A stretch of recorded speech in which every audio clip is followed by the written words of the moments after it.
Hola, un saludo a todos. Hoy les traigo la continuación de un vídeo que hice ya hace unos vídeos atrás, valga la redundancia, en el cual les mostré un poco, básicamente darles un poco de nociones sobre las frecuencias que deberíamos o que podríamos usar para PWM para un motor DC o modulación de anchura de pulso. Básicamente, pues, ver por qué unas muy bajas eran malas o unas muy altas eran malas también, y las del medio pues podríamos tener problemas. Entonces, ¿cuáles eran los rangos? Pues mejores, entre comillas, porque dependía un poco del driver y el motor. Pero les hablé de las pérdidas en los MOSFETs. Ya hice un vídeo al respecto sobre las pérdidas en los MOSFETs y en el driver y demás, y cómo ver esto en los datasheets y demás.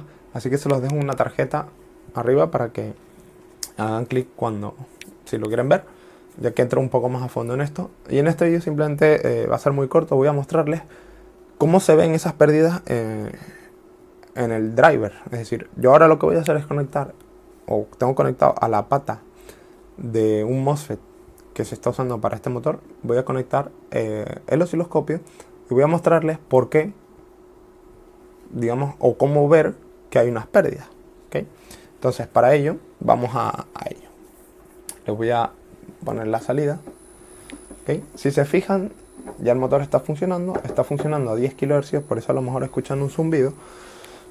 Y en verde tenemos la señal de control, que es la que genera el generador de funciones, que como pueden ver es cuadrada perfecta. Y en amarillo tengo la señal de la puerta del MOSFET. Si a medida que yo bajo la frecuencia, ¿okay? Si se fijan, la amarilla cada vez, si yo bajo la frecuencia, se va acercando más a la verde. ¿Por qué? Porque la verde es la ideal, es la de control, y la amarilla es la que tenemos en la puerta.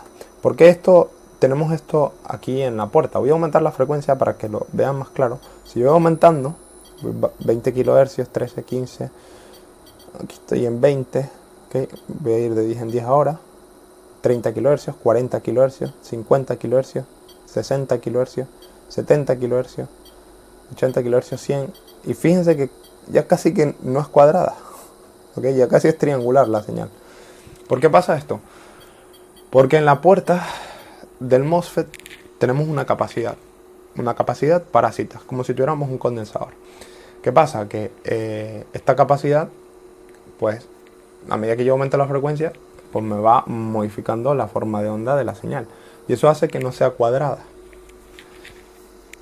Si se fijan, ya prácticamente no es cuadrada. Si una frecuencia buena de conmutación, que ya les decía que podría ser 20 kHz, pues ya digo, dependiendo del caso, se fijan, no es cuadrada del todo, pero se acerca más. ¿Qué pasa? Que cuando no es tan cuadrada, si nos vamos a 50 kHz, por ejemplo, esto que veis aquí, esta chepa que se crea y esta bajada lenta, en esos momentos el MOSFET, digamos que para que esté funcionando en corte y saturación, tiene que estar o aquí arriba o aquí abajo. Abajo está en corte y arriba está en saturación. No es exactamente así, porque depende de la tensión puerta surtidor bueno, puerta fuente, mejor dicho, del MOSFET, ¿okay? El VGS o BGS. A partir de ese BGS, bueno, si vemos el datasheet, como les explicaba en la tarjeta, podemos saber a partir de qué tensión él ya está digamos, funcionando en corte y en saturación. En saturación, pues a partir de una tensión. Pero claro, si yo tardo en llegar a esa tensión, mientras que yo no estoy en esa tensión, le estoy aplicando una tensión al MOSFET que no es ni la de corte ni la de saturación. ¿Qué pasa? Que en ese momento está el MOSFET funcionando en digamos, zona resistiva. ¿Qué es esto? Que se comporta como una resistencia, no se comporta como un switch ideal, que sería un MOSFET, pues tiene muy poca resistencia, pero solo cuando está en saturación.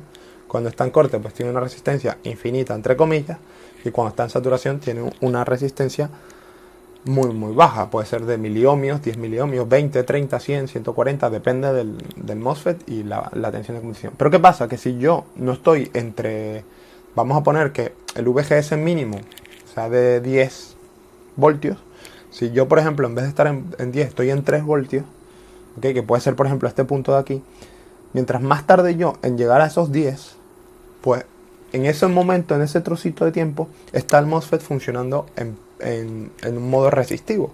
¿Qué pasa? Que al estar funcionando en ese modo resistivo, ya no está, ya no tiene, ya no es un switch ideal, por lo tanto está comportándose como una resistencia y eso va a hacer que se caliente.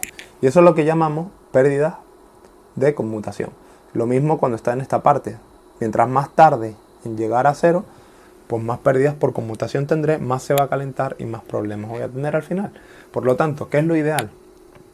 Buscar una frecuencia, bueno, lo mejor es tener un driver que funcione a la mayor frecuencia posible, si es posible, pero o tener una frecuencia, hacer como siempre en ingeniería, digamos, no excederse en ningún caso, sino intentar pues buscar una situación de compromiso en la que la frecuencia no es demasiado alta y el driver es lo suficientemente rápido para, digamos, anular esa capacidad de la puerta del MOSFET, ¿okay? Que sea lo mínimo posible el efecto de esa capacidad y por tanto la señal amarilla, que es la señal de la puerta, sea tan cuadrada como la verde, o lo más cuadrada posible. Mientras más cuadrada sea, el MOSFET prácticamente no se va a calentar, ¿okay? Siempre que sea así.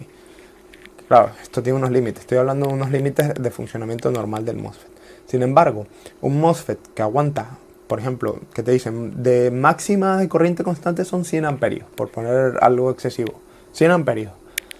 Si yo utilizo PWM y yo no hago un driver muy bueno, sino que lo hago mediocre, o pongo una frecuencia de conmutación, yo que sé, de 80 kHz, venga, vamos, 80 kHz, pues aquí tendré unas pérdidas brutales. Y ya puede decir el MOSFET en el datasheet que aguanta 140 amperios de manera constante, que si yo utilizo un driver que me genera esta señal en la puerta, no va a aguantar ni 10.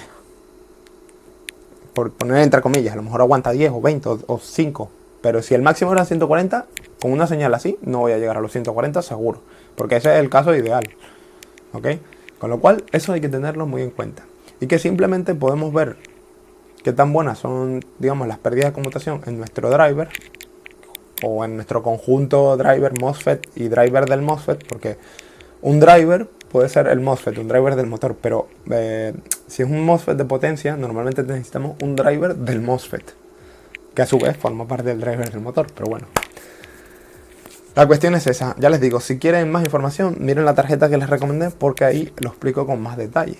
Y si les gusta este tema, pues me lo dicen y intentaré hacer un vídeo un poco más explicativo al respecto y quizás poniendo más énfasis en el tema del datasheet y ver un poco las tablas, aunque ya les digo, los he mostrado en las tarjetas, pero ver un poco las tablas y ver cómo se cumplen y usar a lo mejor un driver más sencillo y uno mejor para ver pues la diferencia, un driver de MOSFET quiero decir. Así que bueno, simplemente que se tenga esto en cuenta, que mucha gente pues venga, lo pongo y ya está, y a funcionar. O dicen, no, es que mi driver, mi MOSFET dice que aguanta 140, sí, 140 es en el mejor de los casos. Eso es como cuando uno compra un auto. Si uno compra un auto, un coche, nos dicen que el consumo son 5 litros por cada 100 kilómetros. Sí, 5 litros en el mejor de los casos. Si yo le piso o llevo 20 personas montadas en el auto o me gusta cargar baterías de plomo en el maletero, pues ya no van a ser 5 litros. Si estoy camino al Everest, pues seguramente tampoco sean 5 litros, porque estoy subiendo. Okay, ese es el mejor de los casos. Lo mismo pasa con los datasheets, no siempre. Depende del datasheet y del dato que estemos viendo concretamente, pero que se tenga esto en cuenta. Porque sé que mucha gente no lo tiene en cuenta y luego vienen los problemas. Así que nada, espero que esto no ha sido un rollo demasiado largo. Voy a apagarlo porque me está mareando ya el motor. Espero que les haya gustado. Denle por favor manito arriba y si les gusta este tipo de vídeos, por favor suscríbanse. Si tienen dudas o recomendaciones de vídeos futuros, déjenlo en los comentarios. Un saludo y hasta la próxima.